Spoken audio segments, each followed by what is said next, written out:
안녕하세요. 전국의 구독자 여러분.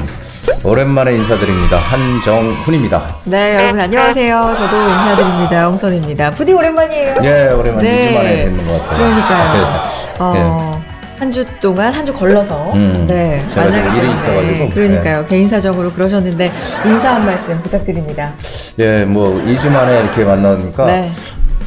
또 이렇게 꽤 오랫동안 안 만난 맞아. 느낌? 예. 그래서 오늘도 또 열심히 여러분들과 함께, 우리 구독자 여러분들과 함께 부동산에 관한 여러 가지 얘기들 나눠보는 시간 준비하겠습니다. 네. 근데 2주 만에 계절이 바뀌었어요. 꽃이 확 폈어요. 보셨어요? 예, 벚꽃도 확 폈던데요. 개나리, 벚꽃, 목련. 사방에 꽃잔치입니다. 진짜. 그러니까 봄이 참 좋은 계절 같아요. 맞아요. 생명이 싹 트는 계절. 봄. 맞아요. 이런 봄에 우리 구독자 여러분들 좋은 일들 많이 생겼으면 좋겠어요. 진짜 좋은 일 많이 생기시기를 바라면서 훈훈하게 시작해 보겠습니다. 명언 해주시잖아요. 네. 근데 이 명언이 사실 뭐 부디의 얘기는 아니지만 어디서 이렇게 좋은 얘기를 갖고 오시는지 뭔가 계속 생각하게 하는 것 같거든요. 오늘도 좋은 얘기 하나 던져주세요. 네, 그 미국의 그 유명한 소설가 아서 골든이 했던 얘기입니다. 네. 네, 소설 뭐 게이샤의 추억으로 유명한 게이샤의 추억. 네. 소설가인데요. 의심으로 가득 찬 마음은 승리로의 여정에 집중할 수 없다라는 얘기입니다. 의심으로 가득 찬 마음은 승리로의 여정에 집중할 수 없다. 그러니까 의심하지 말라? 이런 얘기일까요? 그렇죠. 항상 자기 자신에 대해서. 그러니까 사람은 항상 이렇게 꿈을 꾸며 살아가죠. 그러니까 어떤 꿈, 성공하는 꿈.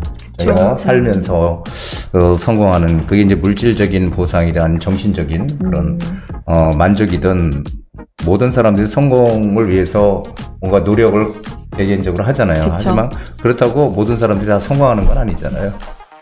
다 성공하면 좋은데 왜 그럴까요? 근데 성공하기 위해서는 실현할 수 있는 이 계획을 세우고 실천하는 그 행동이 또 중요하다고 말할 수 있어요. 근데 성공하기 위해서는 이것만으로는 부족하고요. 성공하기 위해서는 중요한 것은 어느 정도 자기의 확신과 믿음이 가장 중요하다고 저는 생각이 됩니다.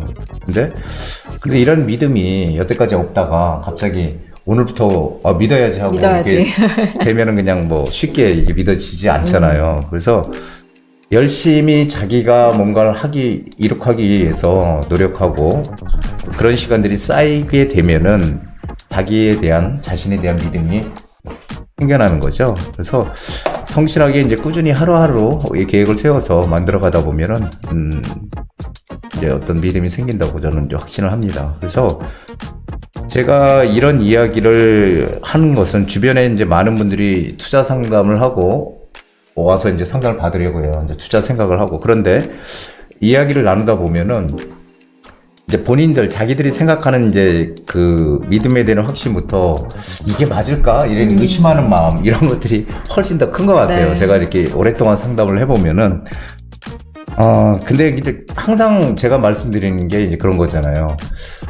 10개의 어떤 게 있다면 그 10가지 중에서 이 긍정적인 요소를 어떻게든 찾아내려고 하는 그런 마음가짐이 필요하다는 거예요. 네. 그래서 저는 의심부터 하고 나쁜 것만 이렇게 먼저 보려고 하는 분들이 과연 투자가 제대로 될까? 그건 아니죠. 그러니까 모르니까 전문가한테 와서 상담을 한다 이렇게 얘기를 하지만 전문가의 말을 이렇게 듣질 않고 그리고 좋은 방향을 제시하더라도 거기에 따라오질 않잖아요. 그래서 항상 의심을 버리고 그리고 오픈마인드, 긍정적인 마인드를 올해는 한번 좀 가져보셔서 우리가 항상 속고만 사는 거 아니잖아요. 그래서 항상 자기 자신에 대한 어떤 확신, 그런 것들을 바탕으로 해서 성공적인 그런 투자도 하셨으면 좋겠다. 그렇게 노력한다면 성공의 고속도로가 확 뚫릴 것이다, 이렇게 확신합니다. 그런 의미에서 이런 또 명언을 가지고 오셨군요. 미국의 소설가 아서 골든이 한 말, 의심으로 가득 찬 마음은 승리로의 여정에 집중할 수 없다 였습니다. 좋아요. 이어서 세상 얘기도 좀 해보겠습니다.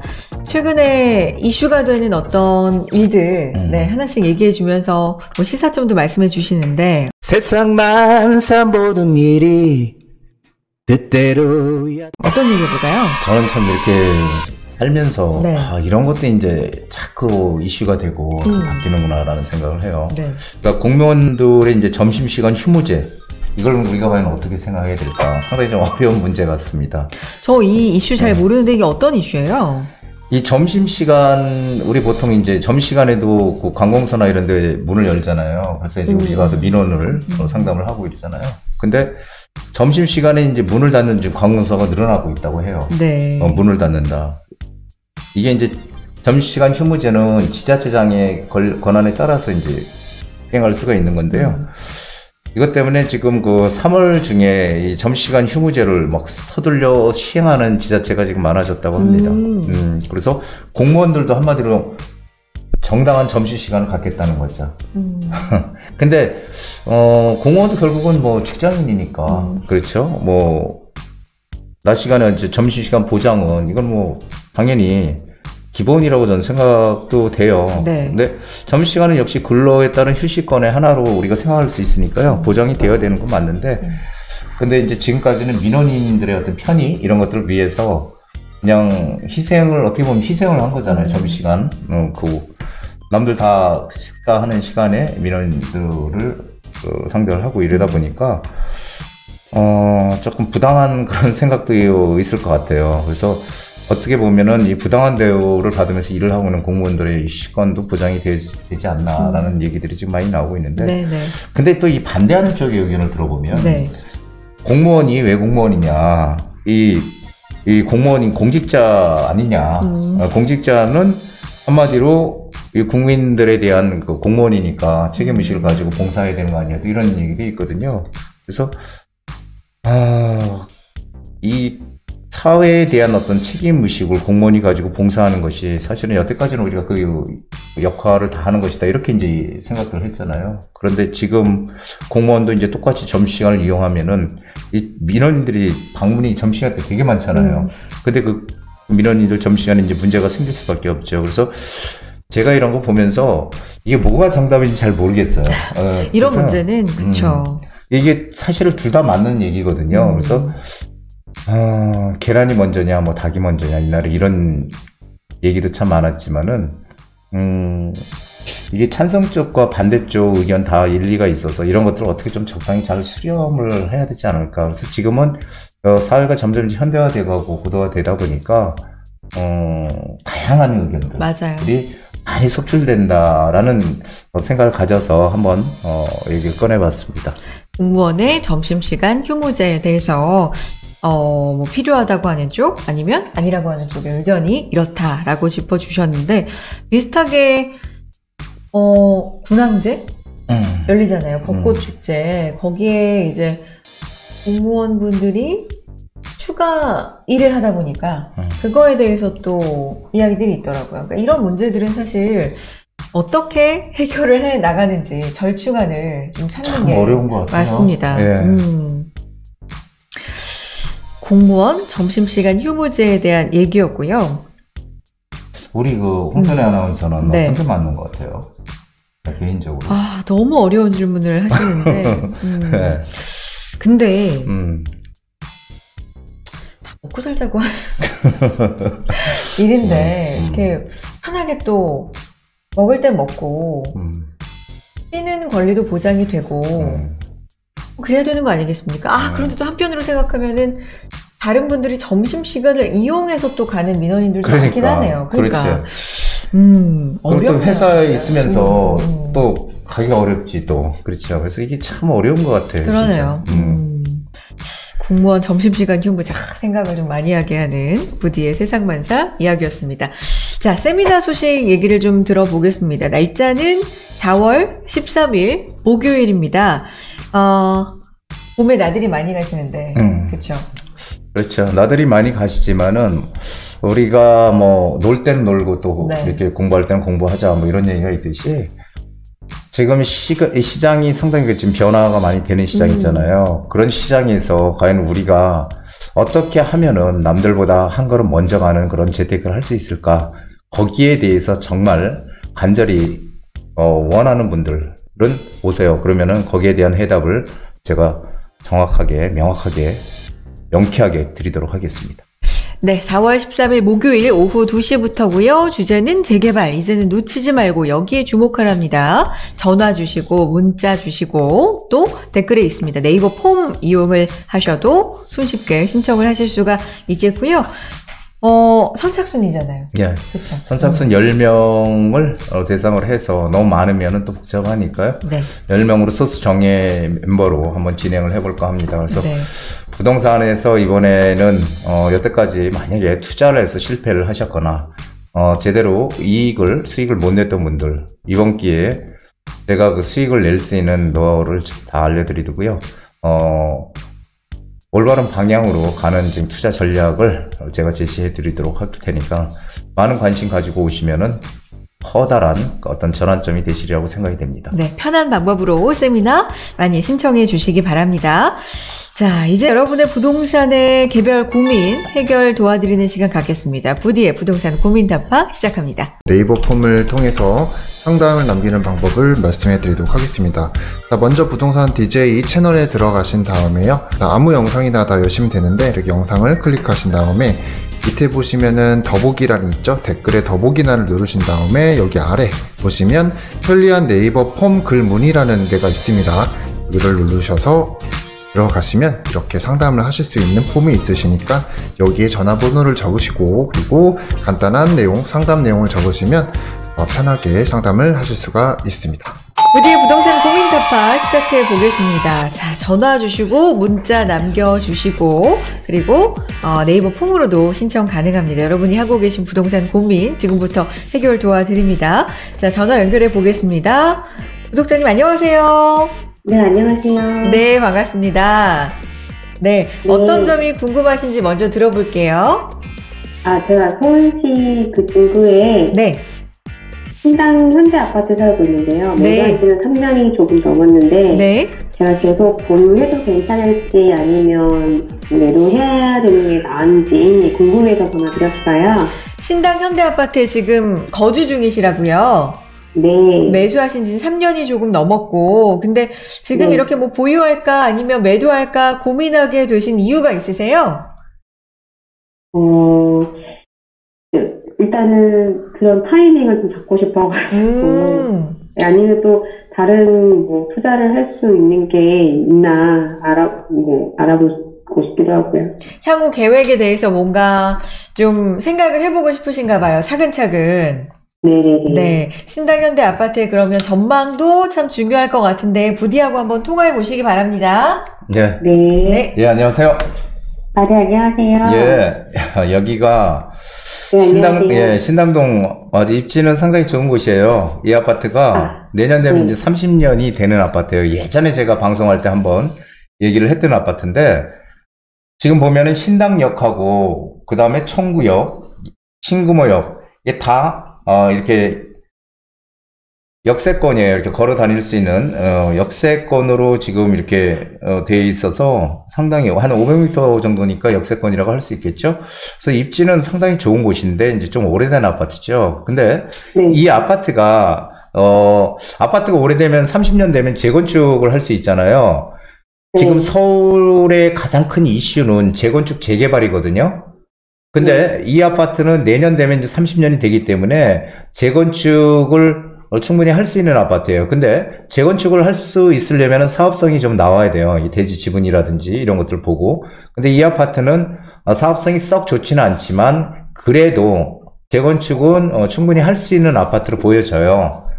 세대수도 거의 뭐 한 900세대가 좀 넘고 그래서 상당히 입지는 괜찮은데 요즘 신당동이 되게 좀 핫하거든요.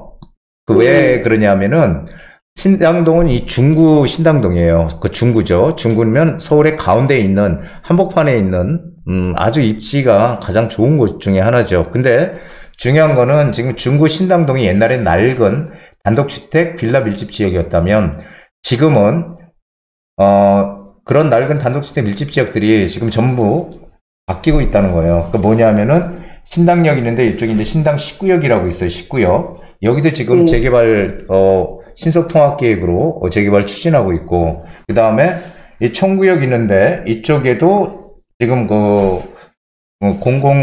이 청구역이가 이제 8구역이라 그래가지고 신당 8구역이라 그래서 여기도 좀 재개발 좀 추진하고 있고요. 그리고 신당역 주변으로 이쪽 라인으로 여기가 이제 모아타운 추진하고 있어요. 지금 예, 모아타운이 확정이 돼서 지금 여기는 이미 확정이 돼서 아마 올 하반기 정도 되면 이제 기본계획 수립까지 지금 동의서 걷어서 이제 기본계획 수립까지 이제 다 예정을 지금 하고 있는 곳이거든요. 이렇게 주변이 지금 다 재개발 호재들로 지금 가득 쌓여 있고, 그리고 이 아파트는 또 오래돼서 같이 재건축도 충분히 할 수 있는 아파트거든요. 그래서 이쪽이 예전에는 물론 지금 가지고 계신 이쪽 라인의 아파트들도 있지만 이 건너편 쪽이나 위쪽으로는 전체적으로 다 빌라 단독주택 밀집 지역이에요. 낡은 그런 데들이 이제 아파트 단지로 전부 형성이 되는, 앞으로 향후의 미래 가치가 엄청나게 커질 것이에요. 그래서 지금 재건축 규제도 이제 어느 정도 점점 이제 완화가 되는 그런 상황이고, 그리고 금리도 안정되고 그러면은 이게 이제 한 10억까지 갔던 게 지금 한 9억 정도 가는 걸로 알고 있어요. 30평대가. 그러면은 지금 떨어졌지만 금리가 이제 점차적으로 뭐 금리에 대한 어떤 방향성이 이미 정해져 있으니까 그렇게 되면은 다시 이제 상승 곡선을 그릴 수밖에 없는 그런 아파트다라고 생각이 돼요. 그래서 여기는 그냥 실거주도 지금 하고 계신 거죠. 그러니까 실거주하면서 투자 가치는 충분히 있는 곳이라서, 입지 좋은 곳이라서 여기는 가지고 계셔야 되는 곳이에요. 매도하면 안 되는 곳이니까 변화가 주변에 크게 생기는 곳이에요. 그러니까 이 아파트 자체도 변화가 나중에 생기겠지만, 그래서 여기는 무조건 실거주하면서 가지고 계시면은 아마 나중에 상당히 큰 폭의 그런 상승을 볼 수 있는 곳이다, 이렇게 정리를 해드리도록 하겠습니다. 네. 그러면은 예. 여유 자금이 있으면 주변 재개발에 투자해도 괜찮을까요? 그렇죠. 여기 지금 신당동이 전체적으로 지금 낡은 데들 다 지금 재개발로 방향을 잡고 있거든요. 예, 그러면은 투자금 뭐 2억 이내로 이쪽에 재개발 하는 데들 들어갈 수 있어요. 그러면은 만약에 투자를 여력이 돼서 내가 투자를 생각하신다면, 지금 어차피 아파트를 가지고 계시니까 이 재개발이 될 수 있는 여기 신당동 모아타운을 추진하는 이쪽 라인에 지금 들어가시면은 아마 상당히, 여기는 지금 가지고 계신 아파트보다 더 입지가 좋잖아요. 신당역하고 더 가까우니까. 예, 물론 이제 여기 신당 19역도 있고 8구역도 있지만 이런 데들은 이미 가격이 상당히 많이 올라 있거든요. 그러니까 상대적으로 모아타운 지금 추진하는 데는 아직까지 가격이 그렇게 크게 상승을 안 하고 있어요. 왜 그러냐면은 기본계획 수립이 올 연말이니까 이제 점차적으로 가격 상승이 이제 시작이 될 거거든요. 그러니까 여기를 빨리 들어가시는 게 저는 가장 올바른 선택이다, 이렇게 제가 추천을 드리고 싶어요. 그리고 집도 그쪽이시니까 그럼 충분히 이쪽으로 투자 방향을 한번 잡아보시고요. 궁금하신 거는 또 만약에 궁금하신 게 있다면 다시 한번 연락 주시기 바랍니다. 네, 알겠습니다. 예, 고맙습니다. 네, 이렇게 상담 도와드렸습니다. 고맙습니다. 신당 현대 아파트에 대해서 먼저 말씀드렸고, 또 신당동 전반적으로 재개발에 대한 이야기도 함께 드렸습니다. 궁금하신 점 여러분도 함께 하시면서 전화나 문자, 또 네이버 폼으로 신청해 주시면요, 이 시간 통해서 상담을 받아보실 수가 있겠습니다. 다음은 사연 통해서 들어와 있는 내용인데요. 한번 보겠습니다. 안녕하세요, 대표님. 꾸준히 시청하고 있는 대구에 있는 팬입니다. 대구에서 몇십 년 동안 살아가고 있는 토박입니다. 다름이 아니라 4월에 분양 예정인 대구 대명동에 명덕 2편한 세상을 분양받을까 고민 중인데 워낙 대구 분위기가 안 좋아서 고민입니다. 가격이 많이 하락해서 지금이 기회인 것 같기도 하고 더 떨어진다고 이야기하는 말도 많고 해서 판단이 안 서는데요. 이 아파트 사서 몇 년 지나면 자식에게 넘겨줄까 생각 중이에요. 현재는 1주택 보유 중입니다. 대구에 있는 부디 팬이라고 하시면서 대구에서 몇십 년 살아가고 있는 토박이라고 하셨는데, 일단 대구에 저희 고객들이 상당히 많습니다. 아, 진짜요? 네, 대구에. 반갑네, 대구에서 문자 주셔서. 네. 대명동의 명덕 2편한 세상 이제 분양받을까 고민 중이라고 하시면서, 지금 사실 대구 같은 경우는 작년도 그렇고 좀 분위기가 부동산 쪽으로 안 좋다 이런 얘기가 워낙 많았잖아요. 그렇죠. 그래서 그렇죠. 고민이 좀 많이 되시는 것 같습니다. 어떨까요? 예, 지금 여기가 이 편한 세상 명덕역 퍼스트가 명덕역 바로 붙어 있는 아파트 단지예요. 네. 그러니까 상당히 입지가 아주 기가 막힌 곳이죠. 여기 그리고 3호선, 3호선도 있고 1호선도 있고 1, 3호선 같이 있는 곳이죠. 상당히 입지는 너무너무 좋은 곳이에요. 그리고 이것이 이제 2025년도에 입주 예정으로 돼 있거든요. 2025년까지 아직 멀었죠. 멀었지만은 입지는 너무 좋은 것 같아요. 이게 보면은 뭐 바로 뭐 초등학교도 있고 고등학교도 있고 중학교도 근처에 다 있고요. 다 주변에 뭐 다 있어요. 그리고 요 위에 위쪽에 여기가 반월당역이거든요. 반월당역이라고. 반월당 이름이 좀 특이하죠. 반월당 뭐 무슨 제과점 같기도 한데 반월당역이 이쪽에 이제 상권이 상당히 많이 형성이 되어 있는 곳이거든요. 이쪽 라인이. 그래서 여기도 뭐 갈 수 있고 우리 대구 하면 보통 이 수성구 이쪽 이제 수성구를 가장 메인으로 생각하고요. 뭐 강남의 대치동이다 뭐 이런 얘기, 대구의 대치동이다 이런 얘기 해요. 범어동 이런 데가. 그런데 물론 이쪽이 가장 대구에서는 핫한 곳이지만은 이 명덕역 바로 초역세권에 있는 이 이제 앞으로 분양할 아파트, 이 4월달에 뭐 분양 예정이라고 하는데 아직 분양가는 정해지지 않았어요. 근데 대략 이제 30평대 분양가 한 6, 7억 정도 예상을 좀 하고 있는 그런 아파트인데 저는 뭐 상당히 괜찮다고 보여져요. 그런데 이제 중요한 거는 이런 겁니다. 현재 지금 주택을 가지고 계시다면 이거를 만약에 분양을 받는다면 이 주택이 됐잖아요. 그러니까 결국은 투자의 전적인 목적으로 이걸 사시려고 하는 거잖아요. 근데 저는 뭐 충분히 가능하다고 보여져요. 근데 이제 중요한 게 하나 있어요. 그게 뭐냐면은 대구가 지금 집값이 계속 지금 약세를 보이고 하락한다 이런 기사들이 계속 나오고 있는 이유는 뭐 때문에 그러냐면은 공급 물량 때문에 그렇거든요. 물량 앞에 이 공급 물량이 장사 없어요, 정말. 공급 물량 쏟아지면 가격이 떨어지는 거예요. 그렇죠. 하지만 계속 떨어지는 게 아니라 언젠가는 다시 회복하겠죠. 회복하고 또 올라갈 거예요. 이건 뭐 기정사실이에요. 그렇지만 지금 이 대구는 지금 공급 예상 물량들이 2023년, 올해 2023년이죠. 2024년도까지 상당히 많아요. 그러니까 올해 내년까지 대구의 공급 물량이 엄청나게 많다는 거예요. 그렇다면은 올해 내년까지는 상당히 어려울 것이다라는 거죠. 그리고 2025년도부터 이제 공급 물량이 좀 줄어들기 시작해. 2025년도부터. 그러면은 우리가 거주의 목적 겸 투자라 이렇게 생각한다면 여기 무조건 들어가셔도 돼요. 너무 입지가 괜찮으니까. 하지만 나는 거주를 하고 있고 전적인 투자의 목적이다 그렇다면은 지금 시기는 우리가 1년, 2년 후를 보는 게 아니라 지금 뭔가 빨리 진행이 될 수 있는 곳. 그 중에서 가장 핫한 곳이 서울이잖아요. 지금 서울의 집값이 많이 오르잖아요. 지금 재개발, 재건축이 서울의 가장 큰 화두거든요. 그러면은 서울에 재개발할 수 있는 쪽, 이런 쪽을 먼저 빨리 들어가서 투자를 하는 게 맞지 않을까요? 그래서 서울 같은 경우는 재개발이 이렇게 확장된 곳이라든지 아니면은 추진하고 있는 곳, 이런 것들을 아직까지는 조금 저렴한 금액으로 우리가 투자할 수 있어요. 그래서 그것도 이 중심 지역, 외곽이 아닌, 서울의 외곽이 아닌 중심 지역 쪽으로 충분히 투자할 수 있는 그런 기회가 아직 존재하거든요.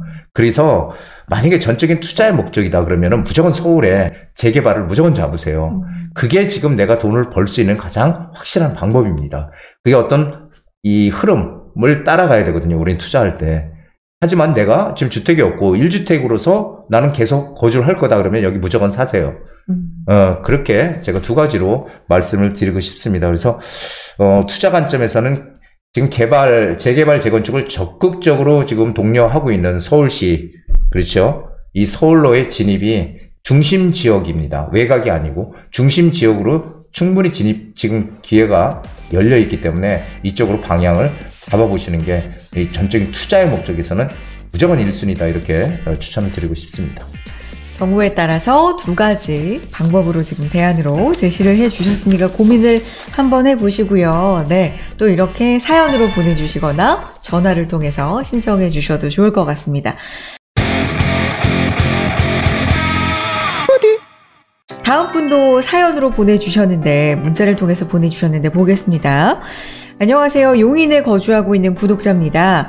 요새 용인에 반도체 클러스터가 생긴다는 말을 듣고 가까운 용인 한숲시티 5단지를 투자하려고 하는데 부동산에 가보니 가격이 많이 올라서 제가 생각했던 금액보다 투자 금액이 높아졌는데요. 지금이라도 들어가면 몇 년 뒤에 더 나은 금액으로 받을 수 있지 않을까 생각 중입니다. 좋은 선택인지 알려주시면 큰 도움이 되겠습니다. 그러니까 용인 한숲시티 5단지를 투자 목적으로 지금 해도 괜찮은가 이 부분이 궁금하신 거고요. 일단 호재, 용인 반도체 클러스터 이 부분에 대해서 좀 기대를 하고 계신 것 같기도 하고요. 어떨까요? 네, 한숲시티. 네. 한숲시티 제가 예전에 우리 홍선혜 아나운서 기억 못하겠지만 예전에 제가 방송할 때 여기 전화 상담을 한번 한 적이 있어요. 말씀해 주셨어요? 예, 네. 처음 막 이렇게 분양할 때 그래서 제가 그때 뭐라고 얘기를 드렸냐면은 여기는 성 같은 데라서 투자하면 안 된다. 교통도 불편하고 이런 얘기 많이 드렸었거든요. 그리고 나서 이게 마이너스 P로 이제 그 후에 이제 형성이 되고 막 아주 안 좋았던 세대수는 상당히 크지만 근데 지금도 보면은 사실 교통이 지금 없잖아요. 이 교통 가장 중요한 게 이 교통이거든요. 근데 주변에 뭔가 이 교통이 없어요. 그러니까 차로만 다녀야 되는 그런 곳인데 주변의 어떤 환경, 내가 생활하는 자연 환경이라든지 이런 환경은 상당히 뛰어난 곳이죠. 당연히. 근데 주변에 인프라 같은 게 갖춰지질 않았잖아요, 전부. 근데 지금 가격이 많이 지금 오르고 있다 이런 얘기가 많이 나오는데 근데 이제 중요한 거는 여기 용인에 조금 전에 말씀하셨듯이 반도체 클러스터가 여기 들어온다고 해요. 그래서 300조란 돈이 여기가 투입이 된다고 해요. 근데 이제 어디가 유력하냐는 게 남사업 쪽이 유력하다고 해요. 이쪽 남사업 쪽에 들어올 것이다. 근데 어디에 들어올지는 아직 확실히 모르죠. 어디에 들어올 건 모르지만 이 남사업하고 이 위쪽에 이동읍하고 이쪽 라인이 지금 토지거래 허가구역으로 묶여 있거든요. 그래서 그런 호재 때문에 지금 많이 사람들이 좀 관심을 가지는 것 같아요. 그리고 여기는 지금 남사업이나 이동읍은 토지거래 허가구역으로 묶였는데 얘가 60제곱미터가 넘으면은 이제 실거주를 해야 되는 의무 규정이 있어요. 60제곱미터. 그럼 18평이거든요. 그래서 여기는 30평대 39평을 제외하고는 다 18평이 안 되니까 사실 투자가 가능하긴 해요. 하지만 중요한 거는 경치도 좋고 자연환경도 뛰어난 곳이지만 그리고 고급도 일자리가 이쪽 라인에 생긴다는 거, 일자리가 생긴다는 거는 호재는 분명해요. 호재는 분명하지만 근데 이제 여기가 사실 이쪽 지역이 어떤 확장 가능성은 없어요. 이쪽으로 쭉 가면 어디예요? 이쪽으로 쭉 가면 여기 동탄이잖아요. 동탄. 그렇죠? 확장 가능성이 떨어진다는 거예요. 워낙 이쪽에 생기더라도. 근데 언제 또 생기느냐에 또 문제잖아요. 시간이 많이 필요하다는 거죠. 그래서 내가 실거주의 목적이다. 그렇다면 지금 들어가셔도 된다. 저는 이렇게 생각해요. 그런데 문제는 실거주가 아니고 만약에 여기를 투자의 목적으로 들어간다 그러면 저는 지금도 반대입니다. 그래서 여기는 사실 근처에 이제 평택이나 오히려 오산 같은 데가 더 오히려 인프라들이 구축이 되어 있기 때문에 더 낫지 않을까 이런 생각을 하고요. 여기는 그냥 사는 데는 괜찮지만은 확장 가능성이 별로 없다. 여기 클러스터 언제 들어올지도 미정이고요. 그래서 사실은 어떤 개발이 추진 중인 것들 이런 것들이 맞죠. 그래서 사실 투자라면은 왜 이렇게 방향성들을 잘 못 잡고 있는지 모르겠어요. 그래서 투자라면은 지금 여기로 들어가는 게 아니고 서울로 들어가서 빨리 서울에 지금 정부에서 힘을 강하게 줘가면서 지금 추진을 하고 있는 재개발 쪽으로 들어가야 된다라는 게 제 판단입니다. 제 생각이고 이건 단순하게 돈을 벌 수 있는 그런 목적으로. 근데 거주라면은 거주와 투자는 항상 구분해야 된다 이런 얘기 많이 드렸잖아요. 그래서 거주라면 모르지만 호재가 분명히 생긴 거는 맞지만 이것도 지금 남사업과 이동읍 일대라고 하는데 어딘지 확실하지도 않고 그리고 실제로 여기서도 거리가 있고요.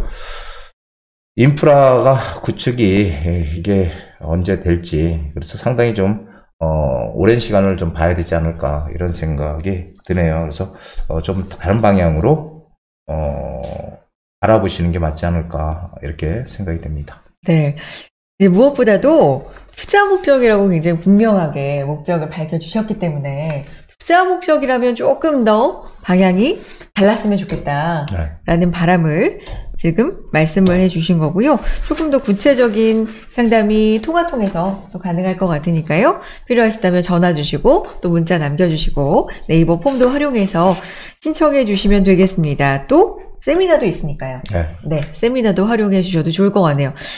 이 투자 목적과 거주 목적은 분명히 좀 방향을 다르게 해야 되나 봐요. 네, 저는 이제 뭐 항상 그렇게 얘기를 해왔고, 네. 거주하고 투자는 틀리거든요. 거주는 정말 뭐 내가 거리가 어디든 간에 이익이 날 수 있다면 우리는 무조건 해야 되는 거고요. 거주는 내가 어떤 생활을 함에 있어서 편리한 곳, 이런 곳으로 자기가 원하는 곳에 가서 사는 게 거주입니다. 그러니까 투자는 이익, 그렇죠. 거주는 그냥 내가 좋은 곳. 네. 그렇게 구분을 하시는 게 맞지 않을까 생각이 돼요. 알겠습니다. 자, 상담 이렇게 도와드렸고요. 나도 부동산 고민이 있다 하시면 주저하지 마시고 여러분도 신청해 주세요. 자, 이제 부동산 이야기 좀 더 과거부터 거슬러서 해보도록 하겠습니다. 타임머신 타볼까요? 부동산 타임머신 시작합니다.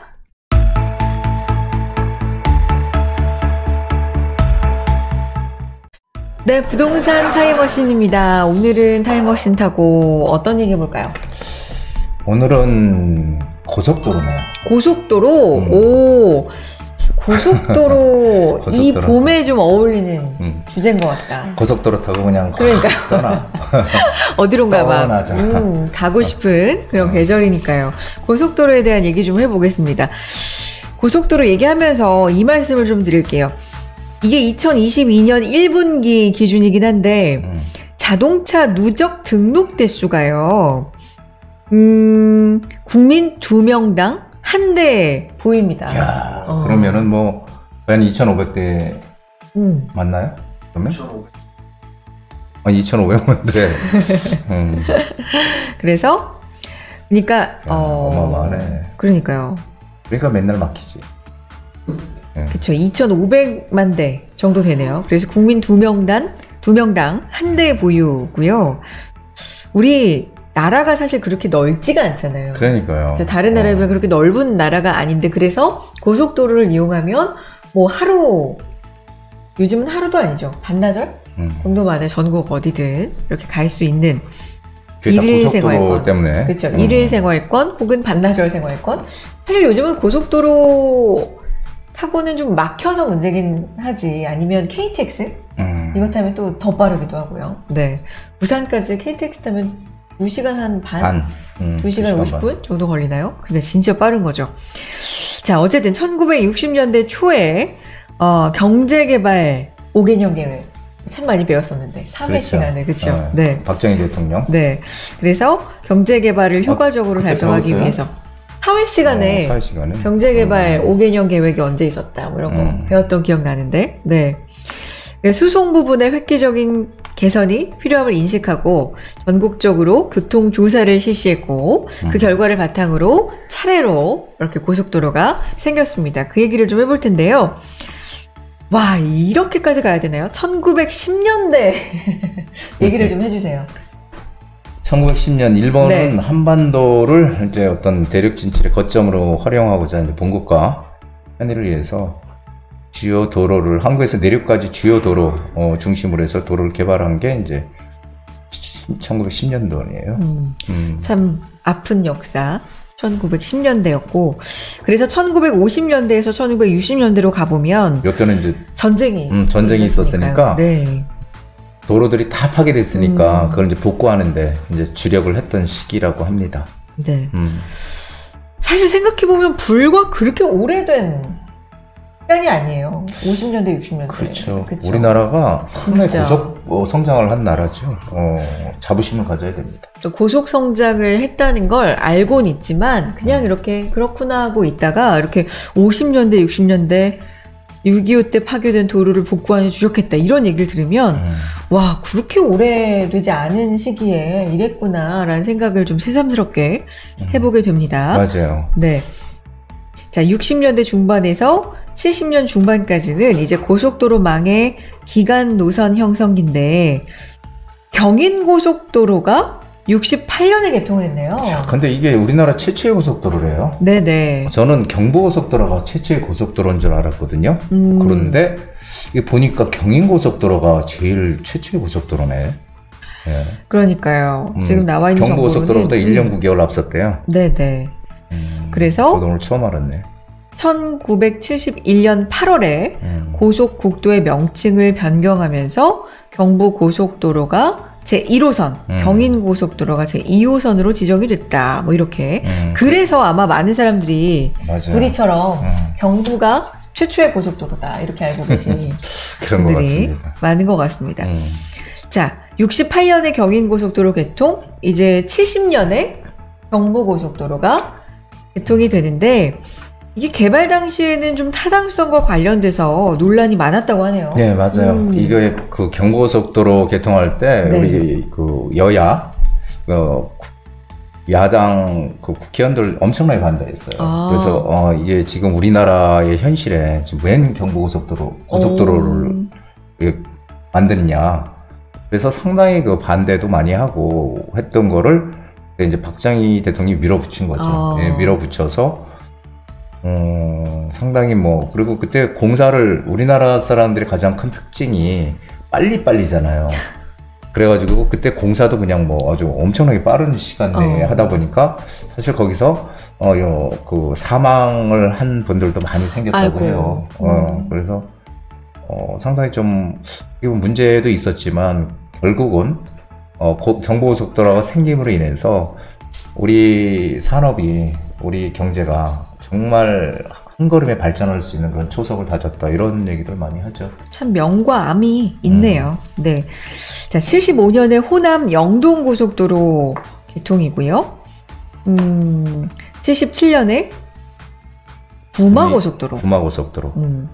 84년에 88 올림픽고속도로. 이렇게 차례로 개통이 됩니다. 올림픽도로. 네. 올림픽도로. 87년에는 중부고속도로, 91년에 신갈 안산고속도로, 94년에 제2경인고속도로, 와, 95년에 시흥 안산간 고속도로, 외곽순환 고속도로 근데 다 경부고속도로하고 중부고속도로하고 속도 차이가 얼마나 나는지 아세요? 갑자기? 최고 속도 갑자기 몰라요. 생각이 났어. 몰라요. 경부고속도로가 몇 킬로지? 확실합니까? 80. 중부고속도로 90. 최고 속도. 110? 확실합니까? 100 아닌가? 아, 이렇게 모르는 얘기를 왜 갑자기 죄송합니다. 꺼내셔서 하지 마세요. 죄송합니다.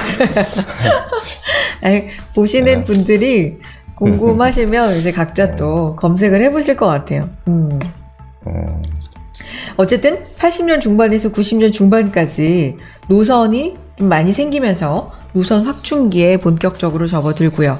90년 후반부터 현재까지는 이제 확장기죠. 서해안 고속도로, 중앙 고속도로, 남부 내륙 고속도로가 계속해서 이렇게 좀 생깁니다. 고속도로가 많이 생겼네요. 지금 와서 보니까 참 대단합니다.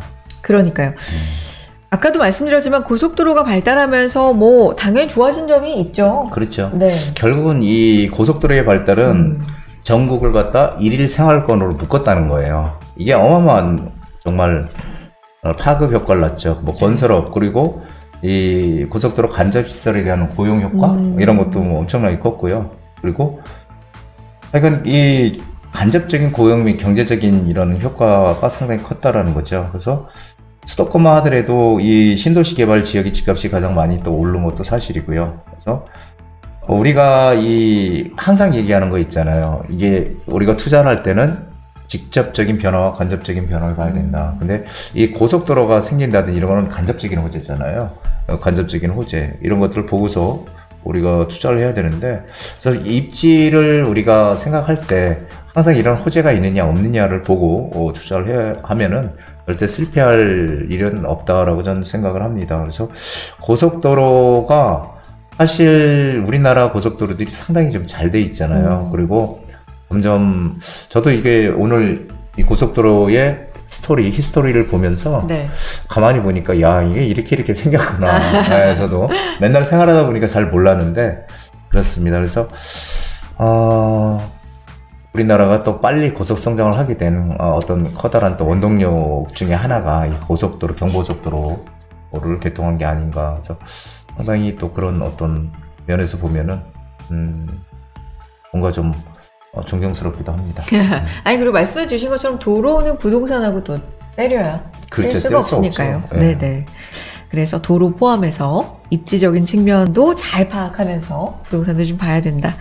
라는 의미까지 좀 생각해 볼 수가 있었습니다. 자, 이쯤에서 퀴즈를 제가 좀 드릴까요?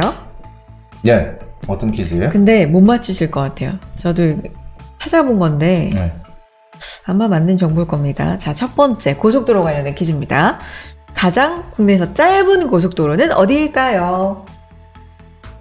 짧은 고속도로? 짧은 고속도로, 네. 이렇게 조용히. 여기 이렇게 까마귀 날아야 될 것 같아요. 아니, 까까까. 짧은 고속도로는 잘 모르겠는데. 저 정답. 예. 네. 용인서울 고속도로요. 용인서울 고속도로. 네, 아닌가요? 용인하고 서울만 있으니까. 제가 받아본 결과로는 정답은 아직 정답. 부디? 네. 부디도 하나 부디님도. 말하세요. 잘 모르겠어요. 모르겠어요. 기권. 정답은 제가 찾아본 결과로는 인천대교 고속도로입니다. 인천대교 고속도로. 인천대교. 21.38km라고 하는데 여러분 혹시 아니에요. 짧은 고속도로 따로 있어요. 하시는 의견 있으면 또 댓글로 달아주셔도 좋을 것 같고요. 다음 퀴즈 갑니다. 그럼 우리나라 최초의 고속도로 휴게소는 어디일까요? 고속도로 하면 또 휴게소 하는 맛이 있잖아요. 정답. 추풍령 휴게소. 뭔가 약간 근데 의심스럽다. 너무. 옛날에 추풍령곡에 노래도 있는데. 유출된 것 같아요. 정답입니까? 정답이에요. 정답이에요? 정답입니다.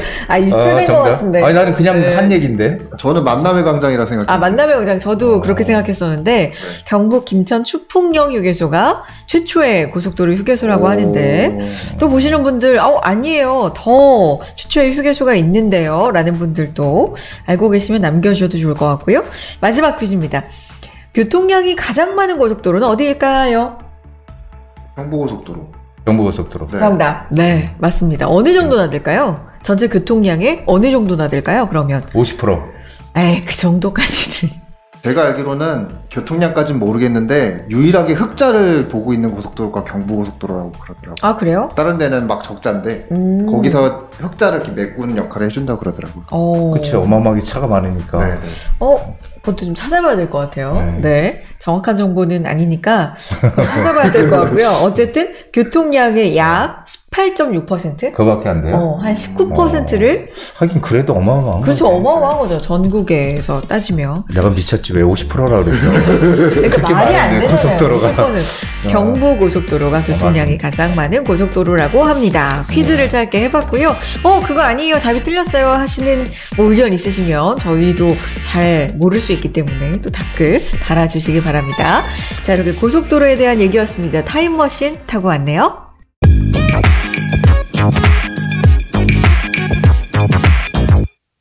자, 날씨가 점점 따뜻해지고 있습니다. 건강들 이런 때 또 환절기의 건강 또 상당히 조심하셔야 될 것 같고요. 항상 우리 구독자 여러분들 항상 건강히 조심하시고 행복한 그런 하루하루 보내시기 바랍니다. 네, 봄꽃도 즐기시면서 건강한 한 주 보내시고 다음 주에 또 부자 되는 정보로 만나겠습니다. 여러분 행복한 부자 되세요.